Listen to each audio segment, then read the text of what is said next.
how do you get 13 HVAC systems up and running? Like that seems like a nightmare to me. Like I love doing this on 3 units and 4 units, ripping it off, putting them in when it's vacant and it's easy. When it's half occupied, like that seems like a nightmare. Average rent too. I'd be curious of what before. Yeah, I mean the average incoming rents were very low, $600, $700.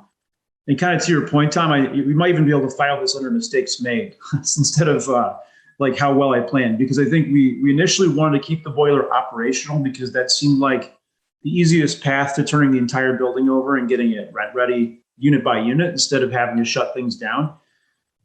Yeah, that boiler system, what I realized is the boiler was in good shape because it was a newer 𝗏𝗏𝗃 steam boiler, which is great. Probably had 40 years of life left on it, but the delivery system for the steam boiler was just Swiss cheese. And these pipes, like, I think we started repairing 1 or 2 here or there, and we're like, this is going to be a nightmare. Like the wood floors were all shot around them. The pipes were leaking everywhere. Every single part on the radiators pretty much needed to be adjusted in some fashion. And you start doing the math on the system and you're like, man, we're going to spend like $2,000 a unit to keep the boiler system running. And honestly, the general contractor we hired gave us such an efficient price to do HVAC that it just didn't make sense to keep the system. And that was combined with, this was the start of the ramp up in the natural gas prices. So we got a big old gas bill, like $1,000, I think was the first one. And I was like, oh man, we're doing this. We're getting rid of these, we're getting rid of the steam boiler. So we canceled it, mid-project, which again was kind of silly, That's such a good point you bring up there, because I've watched a couple of our clients that brought on brand new buildings, got brand new boilers, and they're really excited. Again, system. Yep, that's one of the 3 things that they're building their rehab around, or their value that they're getting out of it. And it ends up that boiler might only be X amount of years or months old, but the rest of the system's 120 years old or 60 years old or 7 years old.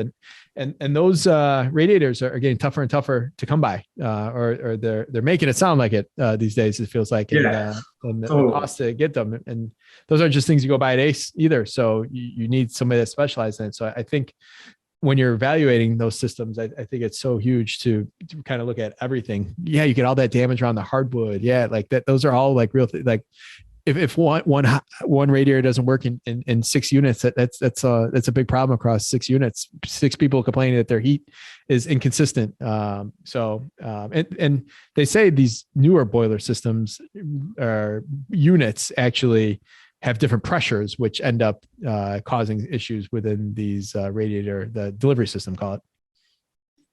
Yeah, so it was a mistake to try to keep that boiler, though, to answer your question indirectly, Tom, because the other thing that I did wrong along the same line, which was mistake number 2, I had a lot of success in a couple previous deals keeping existing tenant base in place and renovating around them and kind of moving people in between units. And I mean, I think my assumption has always been most tenants are good people and intend to pay rent.